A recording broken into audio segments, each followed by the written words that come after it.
बघा बाळांनो, फळावर एक त्रिकोण दिलेला आहे आणि त्या त्रिकोणात किती त्रिकोण लपलेले आहेत हे आपल्याला शोधून काढायचं आहे. आता जेव्हा असे प्रश्न येतात, अशा आकृत्या येतात, तेव्हा असे अंदाजे 1 हा 2 हा 3 मोठा 4 असे अंदाजे त्रिकोण न मोजता मोठ्या त्रिकोणामध्ये एकूण किती त्रिकोण लपले आहे हे ट्रिक द्वारे सोडवायचं असतं. ते ट्रिक कशी आहे बघा. आता आपण अगोदर या त्रिकोणामध्ये नंबर देऊया. बघा 1 2 3 4. आता या नंबरची आपल्याला बेरीज करायची. कशी करायची बघा.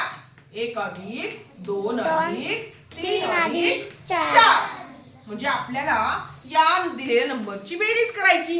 आता तुम्ही सांगा 1 अधिक 2 3 3 अधिक 3 6 6 आणि 4 10 म्हणजे या त्रिकोणामध्ये एकूण 10 त्रिकोण लपलेले आहेत. अशा प्रकारे त्रिकोण आपण शोधून काढू शकतो.